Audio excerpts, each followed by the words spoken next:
Welcome to What the Hell Happened This Week. I'm Danielle. And I'm Dustin. Welcome to or ready to talk about another crappy week. Is it just me, or is it? I know it's slowly getting worse every week, but it's weighing on me more every week. It's simultaneously, you know, we can feel the dial getting moved up day by day. Yeah, it's an onslaught. And I think we all expected the worst from Trump and his new administration. But to me, I think it's been way worse and way faster. Hmm. We're like really, really worried about how we're going to put the pieces back together. You know, I don't think becoming apparently clear that he has no intentions of leaving. I'm glad people like Gavin Newsom are Yeah, coming out and saying it, that you don't build a ballroom, 200 million ballroom if you plan on leaving in a couple years. Um, Going all in on stealing the 2023, 2026 midterms because they know this. And I have to remind people too, like the reason they're going so hard with 2026 and trying to steal that is because that's the Congress that certifies the 2028 election, which he right. plans on running again unconstitutionally. And if he loses, he's not going to leave, so he's going to have Congress that are all loyalists that are going to help him do that. And there's no doubt that they're going to do that because they're all just sycophants to Trump. Correct. And this week we got the joy of watching him actually tried to say, not try, he said, "Oh, well, apparently everyone's saying they want a dictator." Yeah. It's, I know you used the term trial balloon last week, Hmm. which made so much sense to me. And that was more than a trial balloon. That's uh that's an assertion. It's That's priming. Yeah, yeah. it's priming. Yeah, all of these are psychological tricks. There's a great author, George Lakoff, who wrote "Don't Think of an Elephant," and he explains, the framing that the right uses uh, and how we kind of fight back against it. But he's written a lot on Trump's psychological tricks that he uses, and yeah, trial balloons, floating these things, seeing how media reacts, priming, repeating it over and over again. Because if you repeat things enough, um, people just assume they're true, and it just normalizes it. And then, all the gaslighting, all of that is tricks of mass persuasion. Has just changed the way I thought about the world so much whenever you read this stuff and how easy it is for dictators like him and in the past do this. And I think what's most sad for me to realize, and that realization sinks in more and more every day, is that part of the argument that it couldn't happen here in America was I really thought we were smarter than this. I really thought that we had a little bit more wisdom. And I think seeing how his methods are working so easily to persuade people, to dehumanize people, it makes me sad. I have like rage sadness for Yeah, just like I can't believe it was this simple. I can't believe it was this simple. And the way that it took somebody just exactly like Trump, who, his psycho profile and his methods, um, and then the political supports around that, like how he's using everything that we thought were checks and balances against us. It's just the perfect storm. I just still yeah, can't believe every day that it's happening to us. yeah. I think it's easy. It is maddening because yeah, you didn't think that people can be this stupid and stuff like that. But it's more than that because yes, there is a lot of people that should know that this is wrong, choose not to believe it. But it, I think, goes deeper into like how humans work psychology and how psychologically and how we work on like a mass scale. Like we're we're group animals, we're, in the herd mentality. These are psychological tricks that like we in some ways have no control over, but it's so easy to hijack. Mhm. Um, and that's what I wish. I was just thinking, we were taught in school, history and stuff like that. And they taught us about dictators and how that they rose to power and all the bad things that they did, but they didn't teach us like how easy it is for them to do that, to Mhm. to take control of society. That was never taught. We just were taught the word propaganda, and Right. we read and we saw some photos And and that was read some always, like, clips and otherworldly. That was something that, yeah, like, Russia, North Korea used, not us. yeah. But it's something that I think, when we do come out of this, that we really have to teach our children so it doesn't Is it happen again. isn't it is Finland that currently teaches, their children in school how to identify fake news and propaganda? Yeah, yeah. Yeah. We're gonna have to go hard on it. But the problem is that the damage is done. Like when there's a terrible thing that happens, yes, we'll have a reconstruction of types from this, and we will teach our next generations, about this. But what happens is over time people just forget. All of the World War II veterans that remembered Hitler and remember the last time this happened on a worldwide basis, almost all of them are gone now, and society just tends to repeat over and over again. So we have to figure out a way to make sure that it doesn't happen again. And our forefathers that wrote the Constitution knew this too. They studied this, they saw it happening too, and we have to prepare our government and have even more safeguards. Unfortunately, It's sad that it didn't last more than a generation. Did didn't yeah. even couldn't even last 100 years. Hmm. You think about all of the advances in technology and resources, humans in the world, like, we could have it so easy, we things could be so good for us. Yeah. I think part of, like, because you mentioned that at the top is, putting the pieces back together. I know we're kinda jumping ahead here, but a big part of this, and I know the fourth turning talks about this, is is being prepared to write the new rule book for, society, at least in the US.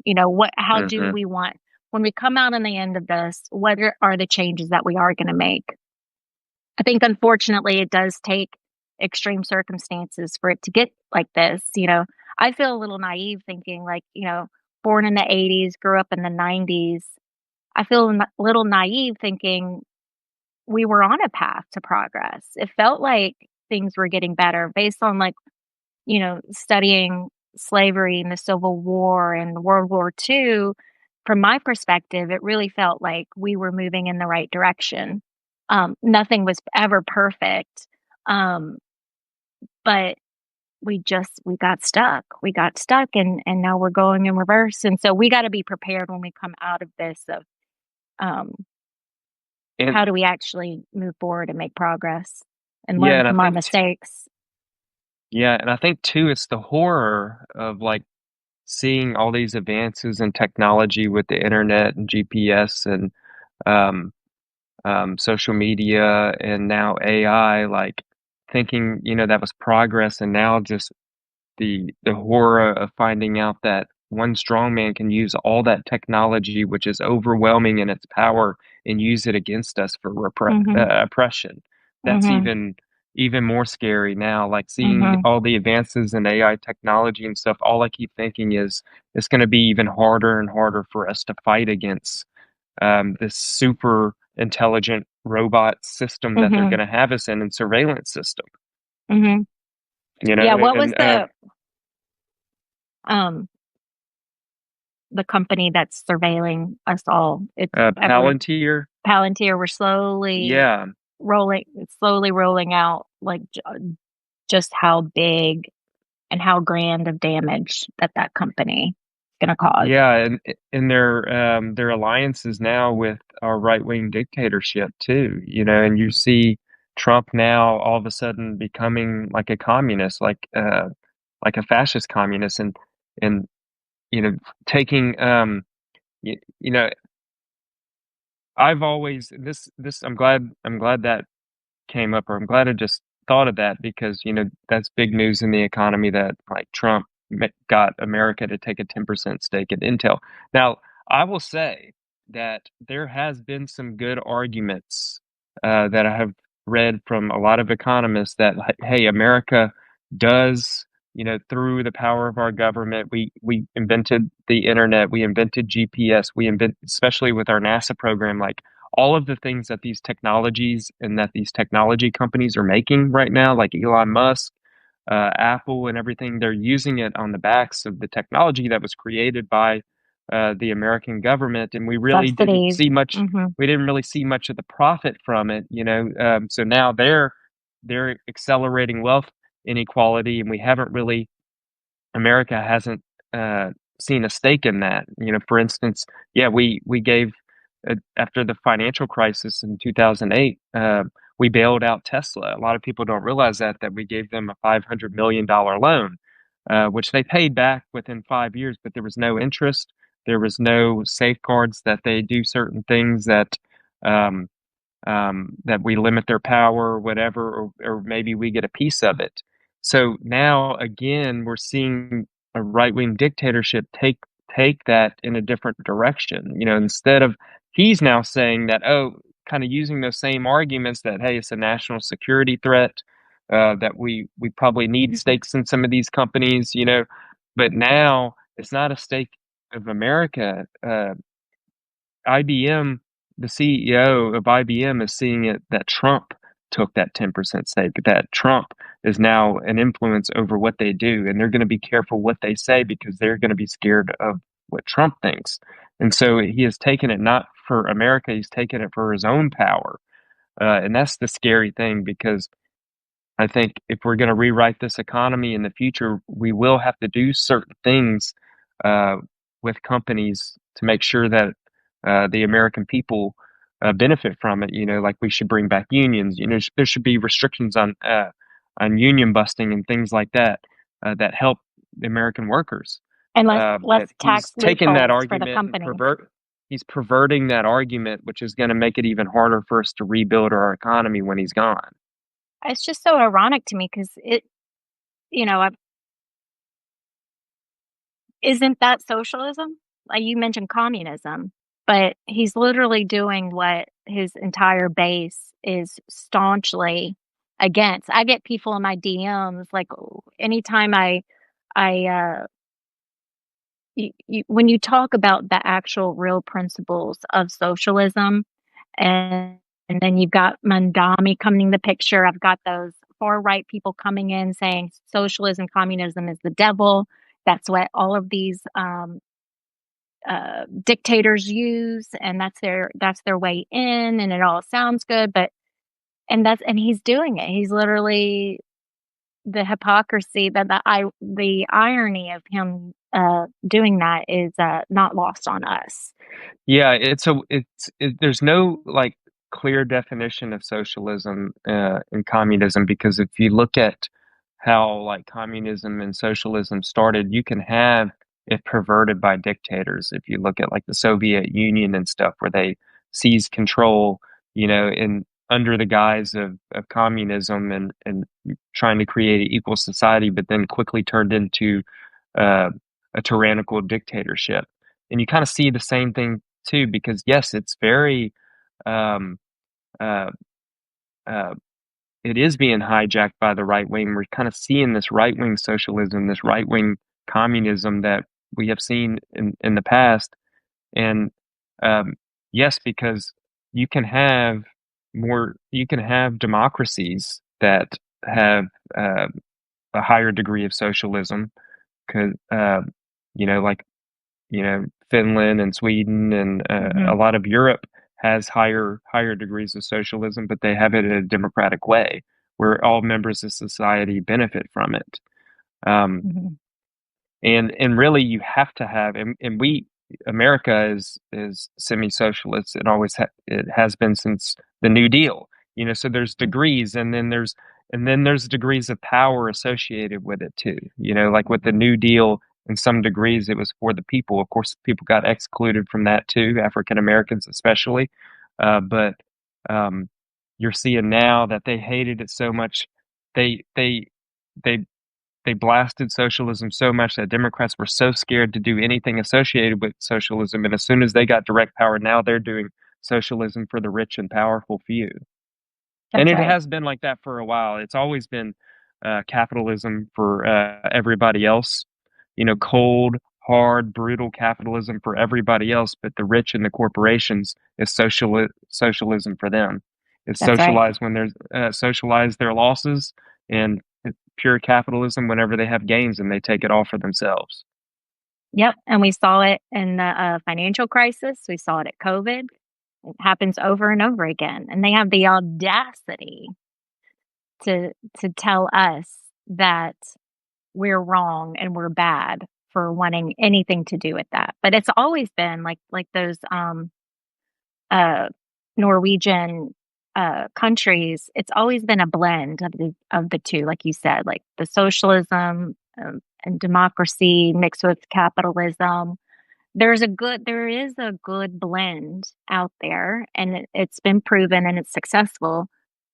W- We just have so many hurdles over here to get to that because the talking points make it impossible. And then you go back to that's why Trump got the Latino vote because Mm, the South and Central American countries all had with these dictators, they all associate that with socialism and communism. hmm And then Yeah. they come here, and the far right is saying, well, the Democrats are socialists, so they're Yeah. evil. Um, the lines are very blurred, like you Yeah, said, on the just like in definition. Venezuela, they started out, they started out socialism, helped the poor and stuff, but it quickly turned into just a power grab in a tyrannical dictatorship. Hmm. Um, and so, of course, they're afraid that happened here, and blame Democrats for it, which really Democrats and what liberals have wanted was something more of uh, reins on capitalism, so more people share in the wealth. Hmm. And we were so scared to do it. Um, and then now we're kind of seeing exactly what they ran from in countries like Cuba and Venezuela and stuff. Now we're seeing Trump do exactly that and of course they're turning against them and targeting um, a lot of people from those countries that help him rise to power. I saw a tweet by Elon this week, and maybe you had posted it, but somebody asked, like, okay, well, Mm. when the AI robots fully take over and we have this super efficient economy, like, what happens to the workers? And he said something like, well, there's going to be a universal income, Yeah, and it's like, nobody's gonna have to and then work. Yeah, it's yeah, like everybody's gonna be rich. You're gonna get full health care. Elon said this in a tweet, like you're gonna get full health care. Everybody's gonna be wealthy. You're gonna have to work much less. And but the irony and the hypocrisy of like we need the rest and we need the income now while we are contributing to our economy. It's so backwards. It's like they're so close. They're so close to yeah, getting and the the point. reply to that tweet, somebody shared to it that okay, so when you need workers right now, all right, we're all like working and trying to be productive for all of these systems. When you need us, we can't even get good health care, universal basic income, or any of that. So you're saying, Elon Musk, when you don't need us, when you get rid of all the workers, that all of a sudden that's when y'all are going to give us health care and everything? It's like it's so ridiculous and it's so right for them to call that out. Like they Hmm. these promises of It's we give always a all. carrot. There's Yes, always a it's always carrot being dangled. exactly. Mm, yeah. Yeah, and talking about AI, I just wrote a Substack. It just came out. Just posted it an Just hour read it. It's ago very good. or so. I love Thank the you. tick reference. I had a Yeah, flashback of childhood of me rolling around in the grass and Mimi finding ticks in my head, right. Yeah, it started getting all of the a sudden like tweezers. getting the if tweezers you if out. you if you grew up in Louisiana, you always like you have experienced like a tick. I know you played in the woods a lot, and you never noticed it until like you take off your clothes and you're about to go in the bathroom, and the horror of seeing a tick on you, sucking blood. And that's kind of what happened with the Meta data center. It kind of flew under the radar, and all of us, they've been building these for a number of years all around the country. And in Louisiana, it was like a backroom deal. All of a sudden, we got this big data center that's 70 football fields large. Like it's the size of Manhattan. They're putting um, in North Louisiana, where it's just farmland. And of course, the Republicans are like presented like, oh, we're technologically advanced now in Louisiana. I'm like, so the more I read about it, it's just a big tick on Louisiana. It's just blood sucking everything that we have. First of all, like it's going to take up so much space. It needs a gargantuan amount of electricity to run this thing and water because evidently you have to cool these things. I mean, you need the Mississippi River just to be able to cool this thing. Um, and then they're acting like we gave them full sales tax breaks on Always. the We billions of love dollars of equipment. Louisiana loves an exemption. That's Like, all yes, and it's they're like, basically you think, yeah, that it's like, you can't offer these things for free and then say you're winning because yes. we don't win any. There's We no don't get anything exchange. out of it. In order to We have don't a get win, you anything have to out of it. have a deal. You have to have a deal. There has to be an exchange of like, okay, you can be a tick, but you're gonna pay us, or like our quality of life is Yeah, gonna go up. There needs to be a free, mutually beneficial relationship, and we're always on the shit end of the stick on all of these relationships. exactly. And that's what a So tick does. stupid.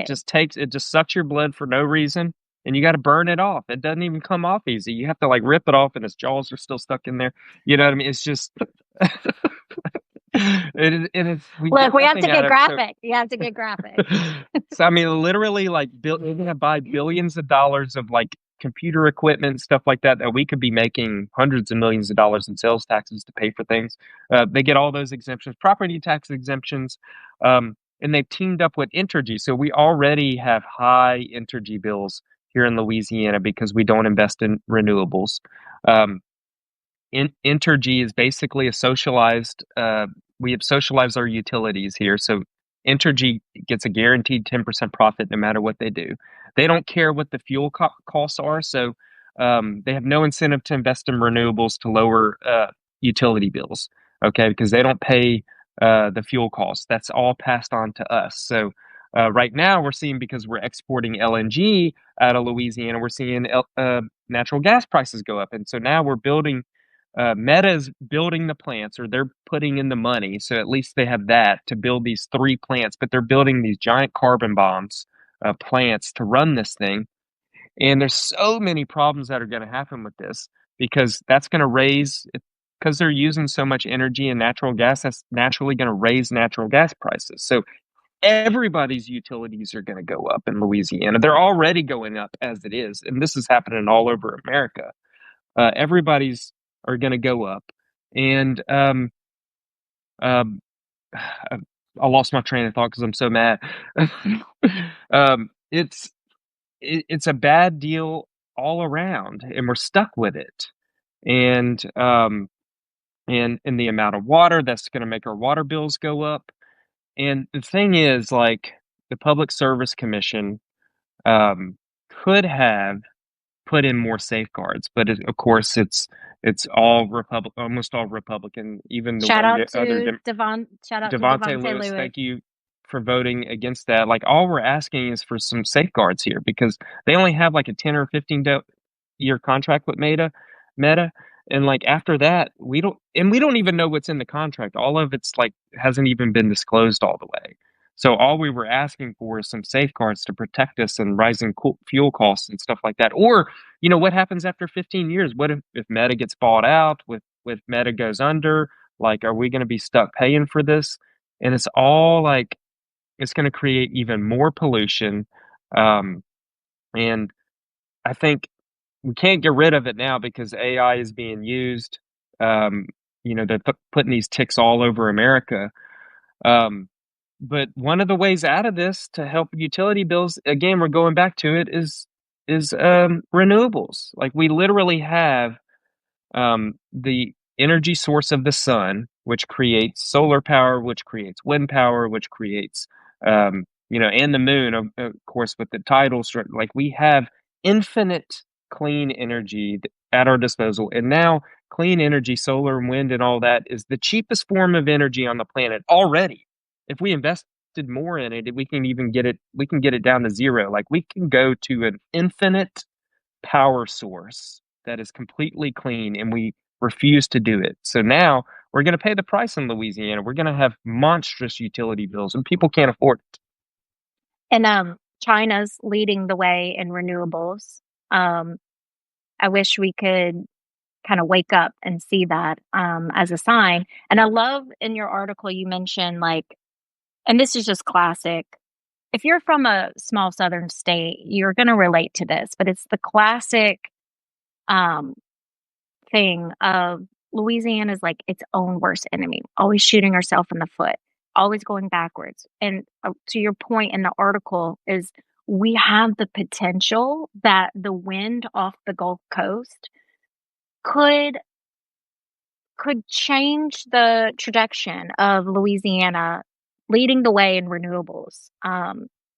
We have a pathway, Yeah, but they won't stop. This Republican legislature, it seems like they just won't stop until Louisiana's a wasteland. Between the oil and gas, they're rolling back coastal preservation, moving forward with these data centers with no uh, guardrails.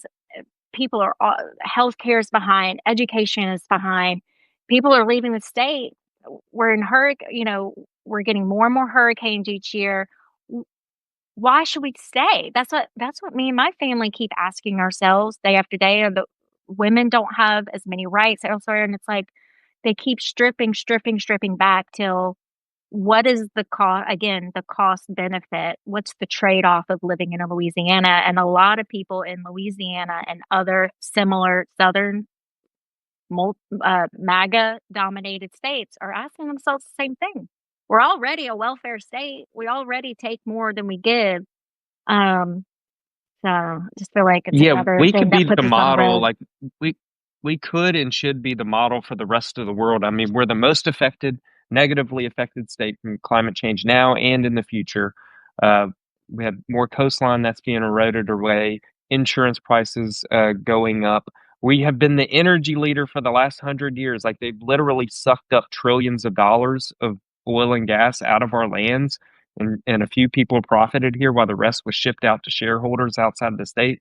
Like if we could be the energy leader for the next 100 years again, with like our access to wind off the Gulf Coast, solar, like we could invest in manufacturing as well, and we could also be a leader in coastal protection as well, like just like the Mhm. Dutch are and what they've done with their dikes and everything. Like people from all over the world travel over there to like see how they do things. Like we could like change things so much. It would create so many jobs. Drop uh, insurance prices could plummet if we tax carbon out of these industries, and we can invest in so many more clean manufacturing jobs that it would transform our state in a better way. But again, we've been demonized so much. The Green New Deal, which would help um, Louisiana so much, they've turned it to where we're just the enemy as we're leaving the state, as people are again, like you said, there's no reason for young people to stay here. Like everything would change if we would have some smart Democrats in charge of this state. We can only hope that thought leaders like you are um, in that process of Well, it's doing going to get things. harder. It's going to get harder now because now Louisiana again, on the forefront of devastating change in America, Which moves to our that's going to next hurt topic. everybody. Is We're on the verge of Louisiana fighting the Voting Rights Act and taking it to the Supreme Court. Um, I think it's going to be in in the next month or two, we're going to be presenting to the Supreme Court, and um, our Attorney General over here, Liz Murrill, which is uh, one of the meanest, worst people that you can possibly have in charge. This is Jeff Landry's sidekick. Have been fighting against fair districts. We've been in this fight now since 2021 when they rigged all the state legislative seats and the congressional seats. They knew that they violated the Voting Rights Act, but they bought time because they said they knew it was going to happen. They did it anyway, and it worked. They get benefits from breaking the law because of the judicial system is so slow. I mean, here we are 4 years later, and they have violated the Constitution and in the Voting Rights Act, and we're still stuck here with unfair districts. And and now, our Attorney General is going to lead the charge to destroy the Voting Rights Act in the Supreme Court. And they're going to, they've already set a date on the legislative calendar to have a special session in October and November to redraw the district and cut out Cleo Fields' district, which finally gave some fairness to our congressional districts here in Mhm. Louisiana. They're going to rip that away. They're acting like they're only going to do it if the Voting Rights Act gets voted down by the Supreme Court, which is it's pretty likely because they're so psycho. Um, I think they're going to do it anyway. I think they're going to try to steal that district because I mean they Yeah, I don't can do it and they have no repercussions. They could what it's going to delay it another year or two. They just get away with it. I don't think most people realize that that Supreme Court case is coming from Louisiana. Um, Yeah, talk about ripples based on what the Supreme Court decides on that. we've wasted millions in the court cases. The Republicans have, the Waste, Fraud, and Abuse Party, have wasted, Mhm. I mean, millions and millions of dollars fighting these court battles, which they knew that they were going to lose. Um, um, Fact check AG Landry on Twitter and Instagram. Follow that account if you can, because they're always pulling up disclosures and stuff showing that we're paying these lawyers like hundreds of thousands of millions of dollars. These racist lawyers that uh, that fight all these districting cases to gerrymander. We're paying them millions of dollars. Um, it's just sick that it's going to happen here because we have one of the highest black populations. Us in Mississippi do, um, and the historical racial inequities that have come from specifically Louisiana, Mississippi, Alabama, and now she has the gall to say that I don't see color. She's like, we can't have districts by color. It's that whole I don't see color thing. You know what I mean? Like, um, that's her argument. She's already talking about that. Like, there's no reason to do it. But what they don't understand is, and I'm hoping the Supreme Court, I'm hoping the swing voters on there will see that what's happening now, it's obvious that that racism and structural racism in voting and in districts is still prevalent, especially here in the South. And we see that um, with our racial polarization when it comes to political parties. And it specifically talks about that in the Voting Rights Act. That's what they're attacking. Mhm. Whenever you have in Louisiana and Mississippi, almost all white people vote Republican and almost all black people vote Democrat. Okay. So that is the definition of a racial polarization in political parties. Um, and it specifically talks about that in the Voting Rights Act that we have to protect against that. That if if if there was no racism, you would see something of like white people and black people having an equal distribution between Republican and Democrat. So it kind of proves itself that the racial disparities are still here. If Section 2 falls, I mean, that's gonna have repercussions for every state uh, from DC positions, your Congress and senators, all the way down to your city councils and Yeah, police so juries. you're gonna have Republican states basically just eliminate black representation and Democratic representation at all levels. It'll change Congress. Uh, Gary Chambers just had a good post about this. that it's going to destroy half of the Black congressional caucus. It's going to be just unconscionable effects and make everything way worse. Yeah, I'll link his because he just did an interview with, I forget his name, who Oh always yeah. stays up to date on Black politics. I'll Hmm. include that in the show notes. But yeah, so we'll keep an eye on that. That ruling is going to come out this fall. Let's pivot to some national news. Um, we had another horrendous, tragic school shooting this week. Um, every parent of young children like you and I just is just sick to my stomach. I just can't fucking imagine. It's So every parent's we have to just sit here and worst take nightmare. it. It's something I realize I've already realized this, but this week it really put more lens on it. But I think about school shootings every day.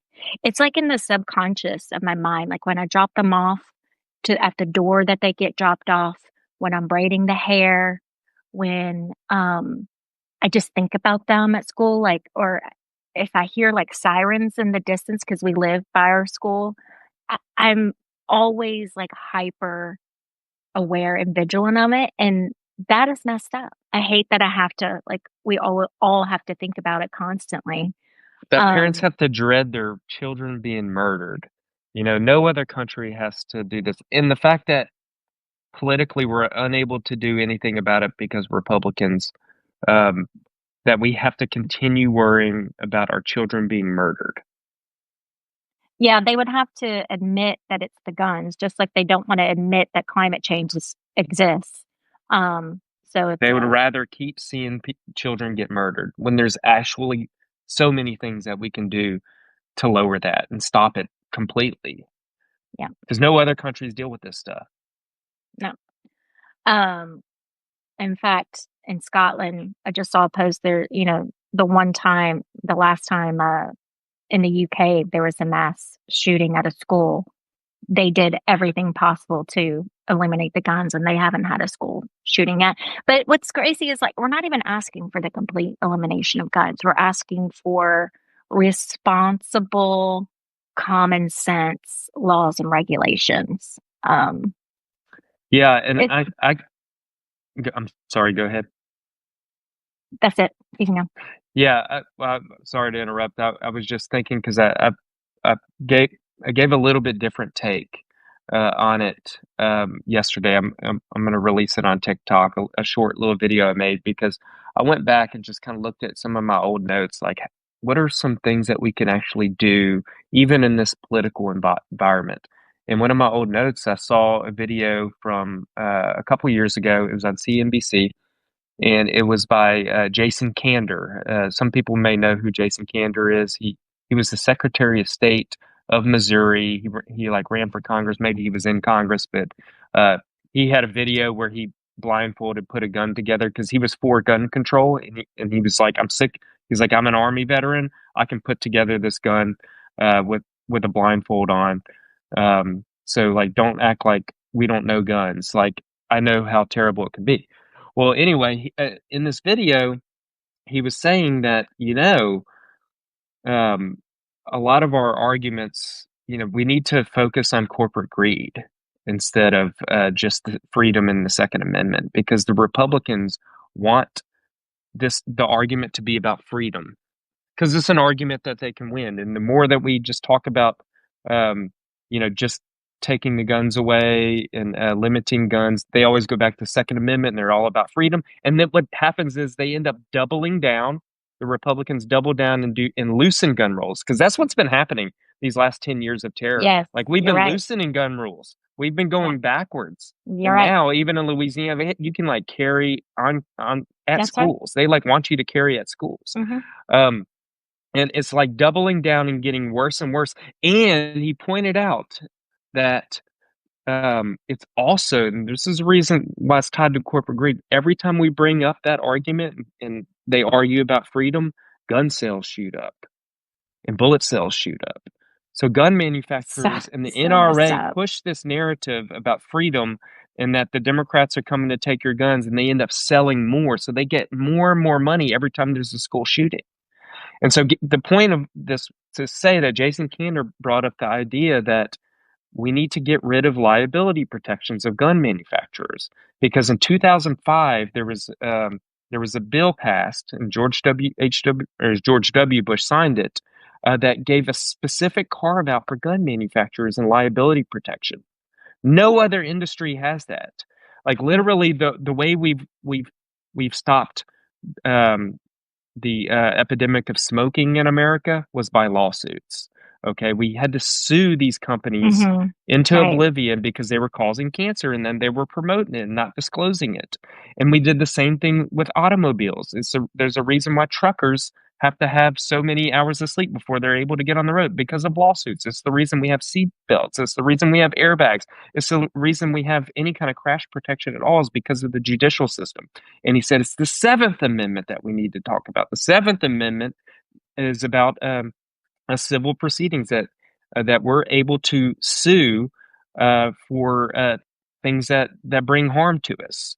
Okay, Hmm. and so he said we need to end that. That's something that can be done. Just in that law and lift the Mm. restrictions of liability. He said there's enough technology, like these gun manufacturers can, they have smart technologies. You can easily create a smart gun that can maybe be a fingerprint. Um, and it would also cause these gun manufacturers um, to be careful who they sell it to, since they're going to be, you know, have liability if they sell it Libel. to the wrong person. They're going to have to spend their own billions of dollars that they make to go make sure that it's sold to the right people. They'll put in mental health checks or whatever, because if they don't, that they can be sued for selling to somebody that is mentally unstable, because that's something we would sue about. So they would say, okay, well, maybe we should make sure that they have no mentally unstable background or domestic violence, because we could be sued for this. And and that's how I think there's a way out of it, and it That's a changes the very narrative. interesting take. That's a very, very interesting take. I've never heard of that. Um, go through the back door, essentially, Yep, is what it is. because the problem is, And unfortunately, just us having this conversation now throughout social media about more gun action, which we need to have. Gun sales are probably going up right now as we speak. exactly. And those are the kinds of ideas that we've got to start getting smart on, is putting them more on the defense. Oh, and They've been so good at doing for us. one other thing I left out, because once you lift that liability protection, the gun manufacturers will start selling liability insurance and insurance policies. Okay, because and what that also leads to is a gun registry, because these insurance companies are going to require a certain registry. So all the things that we want to happen really could happen if we just follow the Seventh Amendment and say that no specific industry should have a carve out of being sued. Yeah. I mean, and there is something to say too about doing regulations, but to your point, if we keep hitting a roadblock there, that's a great alternative. But I was reading about the shooting, and I don't know if everybody saw this, but certain protections that we have in place now, uh, for example, like when they went into the church for service, once it began, they locked all the doors. And that is what allowed the shooter to not get inside. He was planning on going inside. Did you realize that? Oh no, I didn't realize that. Yeah, he brought even like a 2x4 to shut off the emergency exit. It was over the emergency exit because he was planning on going inside, and they were all just going to be sitting ducks. Oh, And the doors were locked, and that's why he started shooting through the window. I guarantee you, if those doors were not locked, I mean, you're looking at in the 20s, 30s mm-hmm. potentially of the destruction. Everybody would be dead. It would have been harder to get to him, um, to stop it too. So, you know, both. But to your point, I had never heard that argument. Can we can we get that? Can we get that sent up somewhere? Can we Yeah, can we yeah. shoot that? I think we're gonna post it today. Like we're editing Okay. it a little bit, but yeah, we're gonna be posting it. Let's get it to the powers that be. Mm-hmm. First we have to get power, but okay. So I gotta mention, oh my God, RFK Jr. The brain worm is working overtime. The worm. The worm is Start calling worming. them the worm. He says he's gonna start investigating the correlation of what are they called? The uh, SSRIs. I saw. SSRIs for depression. This whole mental health argument is so easily debunked. I mean, first of all, the Trump administration cut what billions, millions, billions in mental health to begin with. So your argument is over before you even open your mouth. If that really was important to them, they would invest the money behind it. Um, and then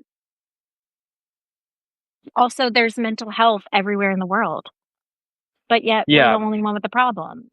we So, should have seen this coming. They're trying to all of a sudden turn around on trans people.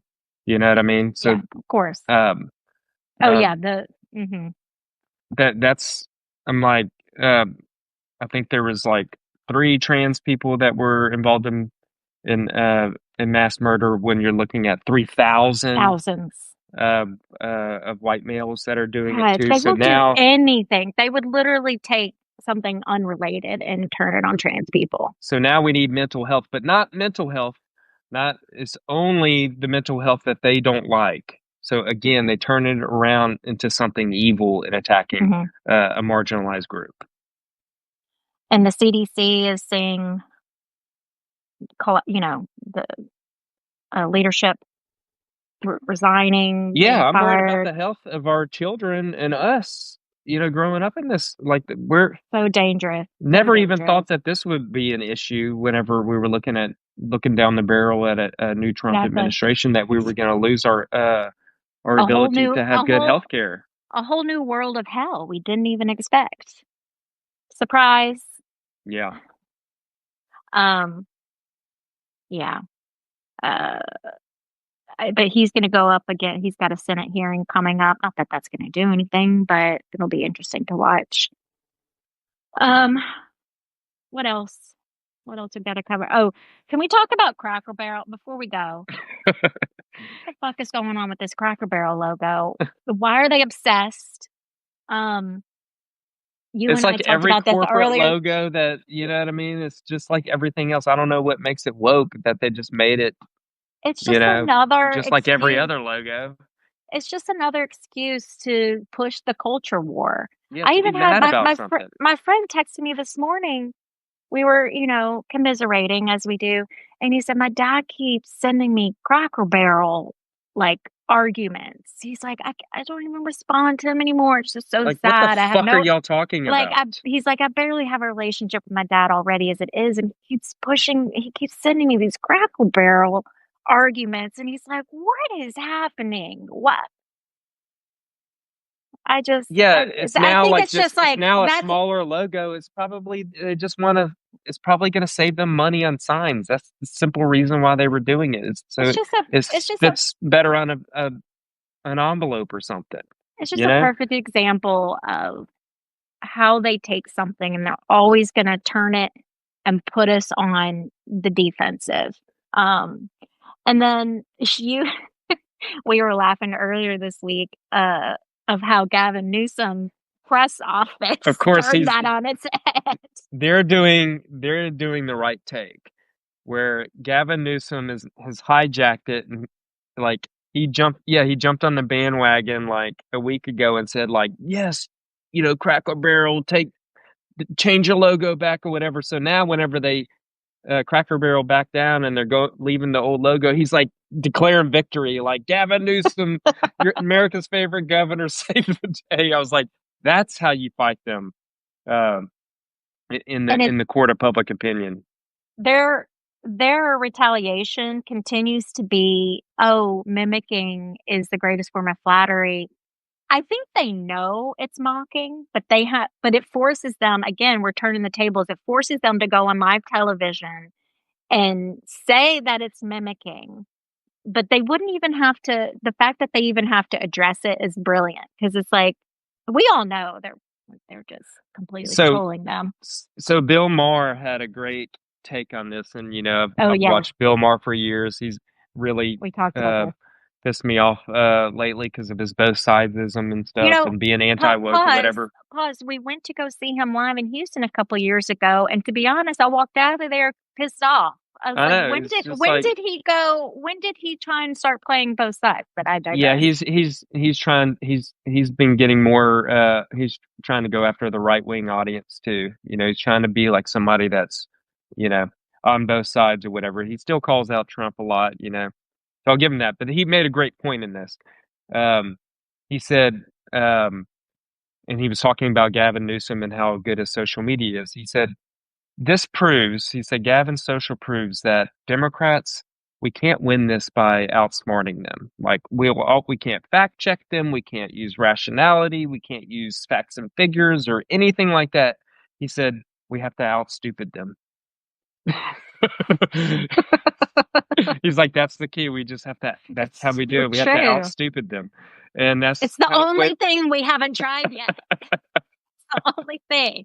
And here comes Gavin Newsom press conference and his social media team, and they're doing it, and it's working. they're It's like, we immediately won. working. We saved Cracker Barrel. They like hijacked it. It's like, that's so true. I mean, But like, then, and we've talked about this in the past, and we talked about it earlier this week. But throughout time, uh, mocking and using humor and like degrading them and just like making fun of them throughout history is one of the biggest, most successful strategies. that's the one kryptonite for dictators. That's Mm-hmm. why they always go after. That's what they fear the most is being Yeah. mocked. Hmm. Yeah. Mm. Is that a good place to leave it? This was an easy hour of chatting to get through. I Um, know it goes by so fast. Thank you There's for so much. everyone that joined. We had a good crowd here today. I'll send out those show notes. Make sure you're subscribed to both me and Dustin to get those show notes. We've got Dustin has some new articles out. I've got one. I'll link it. We've got some stuff we're brewing. Right, we're working on a webinar. We're working on going live to talk about the new economic world order. I'm hoping we can get that going in September. Um, and working on like a preparedness, like checklist for yourself, your life, and your money. So keep a lookout for those things.